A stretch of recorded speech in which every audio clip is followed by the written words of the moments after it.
आज corona virus कोविड-19 को लेकर यहाँ पे जागरूकता अभियान भी चलाया गया और कोरोना योद्धाओं को जो न्यूज़पेपर वाले हो गए हैं, सफाई कर्मी हो गए हैं, ग्राउंड क्लियरेशन हो गए, मेडिकेयर का जो जितना स्टाफ है जो लगे हुए हैं कोरोना योद्धा के रूप में, तो उन लोगों का सम्मानित किया गया। और इसी बीच हमारे सर से समय हमने लिया है, डॉक्टर रंजीत साहब से, उनसे कुछ सवाल किया जाएगा। सर क्या कह रहे हैं इस पे सर, इस वैश्विक महामारी कोरोना वायरस कोविड-19 क्या है और इससे कैसे बचा जा सकता है, बताएं सर इस पे कुछ। प्रिय कोरोना योद्धा, कोरोना और कोविड-19 के बारे में आप सब जानते हैं। यह एक वायरस है, वायरस जिसको हम नंगी आंख से नहीं देख सकते। यह एक अदृश्य शत्रु है मानवता का, जिसके प्रति हम सब जागरूकता अभियान चला रहे हैं, लड़ रहे हैं। यह एक विषाणु है जो एक दूसरे से संक्रमण फैलाता है। बीमारी एक से दूसरे में संक्रमित होता है ड्रॉपलेट्स के रूप में। हम जो सांस लेते हैं, छींकते हैं या खांसते हैं, जो ड्रॉपलेट्स, खांसी में कई बार जो हल्का थूक निकलती है, सलाइवा, इससे ये इन्फेक्शन एक दूसरे में बढ़ता है। अभी तक हमारे पास प्रभावी दवा नहीं है, लेकिन देखा गया है कि अगर हमारा मनोबल ऊंचा है, साफ सफाई का हम ध्यान रखते हैं, कम से कम बाहर निकलते हैं, तो इसके इन्फेक्शन की चांसेस कम हो जाते हैं और हम अपने आप को, अपने सोसाइटी को, अपने समाज को, अपने घर को इस महामारी से बचा पाते हैं। वर्तमान परिप्रेक्ष्य में संपूर्ण विश्व इस महामारी से आहत है, लेकिन भारत में यह संख्या विश्व के अन्य देशों की तुलना में अभी भी कम है, जिसका श्रेय इस लॉकडाउन को जाता है, हमें जाता है, आप कोरोना योद्धाओं को जाता है, एवं घर में रह रहे भारत के उन तमाम वासियों से जो अपनी सुख सुविधा का परित्याग करके अपने आप को 10 बाई 10 की कमरे में समेट के रखे हैं, 2 रूम के फ्लैट में समेट के रखे हैं। महीना दिन से वो घर के अंदर हैं, बाहर का सारा हलचल बंद कर रखे हैं। आभार है उन लोगों का। कोरोना से हम सोशल डिस्टेंसिंग का पालन करते हुए मास्क का उपयोग करना है, भूखे पेट नहीं रहना है, गर्म खाना का प्रयोग करना है, साथ ही कम से कम आवश्यकता अनुसार ही बाहर निकलें। जब भी एक दूसरे से बात करें, 1 मीटर की दूरी मेंटेन करें, ताकि छींक या खांसी एक दूसरे का आपको प्रभावित न कर सके। साथ ही सार्वजनिक स्थलों पे गैदरिंग से बचें। इन रूपों में हम कोरोना से बच सकते हैं। कोरोना एक वैश्विक महामारी है, विषाणु जनित रोग है, जिसका अभी कोई टीका नहीं। इसका बचाव ही सुरक्षा है। बचाव, जितना ज्यादा आप बचाव और प्रिवेंशन अपनाएंगे, उतनी ही ज्यादा आप कोरोना से सुरक्षित रहेंगे। और एक चीज और मैं आप लोगों को बताना चाहूंगा, जरूरी नहीं ये 3 प्लाई मास्क, हम बिहारी लोग तो खासकर गमछा हर के पास है, और महिलाओं के पास दुपट्टा या साड़ी है, तो हम उससे भी नाक को बंद कर सकते हैं। जरूरी नहीं है कि मास्क 100, 200, 500 में मास्क, मेडिकेयर तो मास्क बांट ही रही है, लेकिन उसके बावजूद भी जिनके पहुंच में हम ना आ रहे हैं, या अगर आपके अगल बगल में कोई दिखता है जिनके पास मास्क नहीं, उनको कहिए गमछा भाई। सामने है हमारे एक भाई साहब जो रूमाल का इस्तेमाल किए हुए, बहुत ही अच्छा, उनके लिए एक जोरदार ताली। सर इसी बीच दूसरा सवाल आपसे, कोरोना योद्धा के रूप में जो मेडिकेयर और सामाजिक लोग जो दिन रात कार्यरत है सर, इसके बारे में सर क्या कहना चाहेंगे? लॉकडाउन 1 से लेकर लॉकडाउन 2 टिल टुडे हमारे सरपंच साहब, हमारे मुखिया जी, मुनाज जी, हमारे और सामाजिक कार्यकर्ता, वॉलेंटियर्स और कुछ कार्यकर्ता, मेडिकेयर के कार्यकर्ता एवं कुछ सामाजिक कार्यकर्ता के सहयोग से लगातार हम यह प्रयास कर रहे हैं कि सोशल डिस्टेंसिंग अवेयरनेस प्रोग्राम लोगों तक पहुंचे, लोग समझ पाए कि ये विषाणु जनित रोग क्या है, क्या इनसे नुकसान है, क्या नाफा है। बहुत ऐसे परिवार हैं जो रोज की दिहाड़ी यानी आज कमाते हैं और आज ही खाते हैं, उन लोगों के घर तक 15 केजी राशन और 200 रुपए सहयोग राशि लगातार मेडिकेयर के द्वारा सैनिटाइजेशन किट, मास्क उपलब्ध कराया जा रहा है। यह कार्यक्रम लॉकडाउन 2 में शुरू किया गया।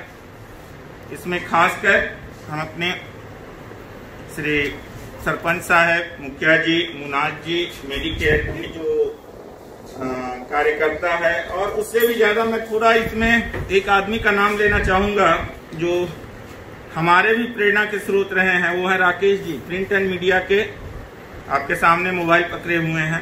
इनका बहुत ही दिन रात, जबकि लॉकडाउन हुआ है, लॉकडाउन की स्थिति में भी प्रिंट करना, आपके पास तक यह सामग्री उपलब्ध कराना बड़ा ही योगदान रहा है। तो हम चाहेंगे राकेश जी का एक बार जोरदार तालियों से आप लोग स्वागत करें, ताकि इनका मनोबल सामाजिक कार्यों के प्रति बढ़ता रहे।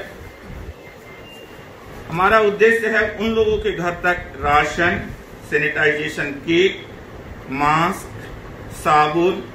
साबुन और आर्थिक सहयोग उपलब्ध कराना, जो निरंतर जारी है। और जब तक सरकार हमें कोरोना से फ्री का आदेश नहीं दे देती है, लॉकडाउन नहीं खत्म करती, तब तक यह सहयोगात्मक कार्यक्रम चालू रहेगा।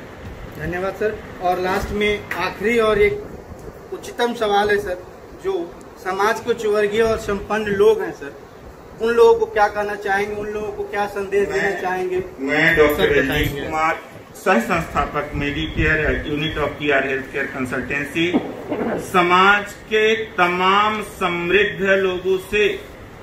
समृद्ध लोगों से यह आग्रह करना चाहूंगा, आप इसमें, चूंकि सरकार का भी निर्देश है और लॉकडाउन 2 में है, कम से कम अपने परिधि में, अपने घर के, अपने मोहल्ले के आसपास के किसी एक परिवार की मदद जरूर करें।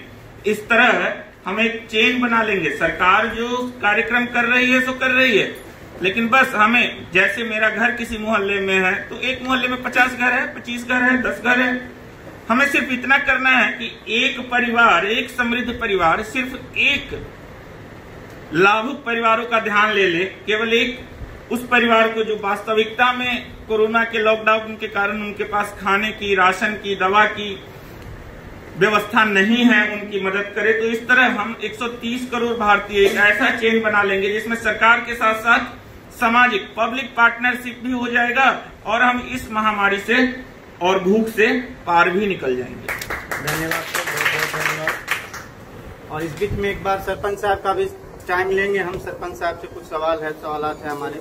सरपंच साहब, डॉक्टर साहब का जो ये कार्यक्रम चल रहा है, डॉक्टर साहब देवदूत से कम नहीं है, जो गरीबों को संकट के समय में अभी आए हैं, जहाँ पे गवर्नमेंट नहीं पहुँच पा रही है वहाँ भी सर पहुँच रहे हैं। इनका कार्यक्रम जो चल रहा है लगातार निरंतर चल रहा है, गरीबों के पास पहुँच जा रहा है। तो सर, डॉक्टर साहब के बारे में क्या आपकी राय है? क्या ये कदम उठाया गया, और जो संपन्न लोग हैं उनको क्या कहना चाहेंगे सर कि ये जो कदम उठाया गया उनको भी उठाना चाहिए या फिर क्या करना चाहिए? इसके बारे में सरपंच साहब कुछ बताएंगे हम लोग। मैं आपको बता दूं कि लगभग मैंने एक सप्ताह से डॉक्टर रजनीश साहब तो मेडिकेयर सेंटर के तमाम स्टाफ के द्वारा वैसे निसहाय, गरीब, कमजोर, लाचार, जो लॉकबंदी के कारण, मजदूरी न मिलने के कारण उनके घर में खाना नहीं पक रहा है, नहीं बन रहा है, वैसे लोगों को सामाजिक वर्कर, सामाजिक कार्यकर्ता के माध्यम से चिन्हित करवा रहे हैं। चिन्हित करवाकर उनको घर तक अपने निजी कोष से 15 किलो अनाज, साबुन, मास्क या सहयोग राशि उपलब्ध करा रहे हैं। ये बहुत सराहनीय कदम है सर का। मैं अपनी तरफ से भी इनका हार्दिक अभिनंदन करता हूं कि आपने जो संकेत किए हैं, आपने जो एक दिशा देने का काम किए हैं, ये लोगों को हित में जरूरी है। और जहां सरकार नहीं पहुंच पा रही है, सरकार की व्यवस्था नहीं पहुंच पा रही है, गवर्नमेंट के द्वारा घोषणा की गई है लेकिन धरातल पे लाने में समय लग रहा है, उस समय, उस अवधि में जो ये काम कर रहे हैं सराहनीय है। और मैं चाहूंगा कि समाज में जो सुखी संपन्न लोग हैं वो लोग भी सर के ही तरह सिर्फ अगल बगल में ही निगाह डाल दे, और वैसे जो जरूरतमंद परिवार है उनको भोजन की अगर व्यवस्था किया जाए तो ये बहुत अति उत्तम बात होगी। तो इसी के साथ इस पेज को खत्म करते हैं। कहना यही है कि समाज के जो संपन्न लोग हैं वो इस पे ध्यान दे। सर जो कहे हैं काफ़ी इम्पोर्टेंट बातें उन्होंने बताई कि कैसे कोरोना वायरस से बचना है, क्या कैसे उपाय करना है। तो ये जो अगर आपके आसपास कोई भी खबर, समस्या या परेशानी हो तो आप हमसे शेयर करें, हम बनेंगे आपकी आवाज। लेटेस्ट खबरों के लिए देखते रहिए MUZ न्यूज और ताज़ा अपडेट पाने के लिए चैनल सब्सक्राइब करना ना भूलें।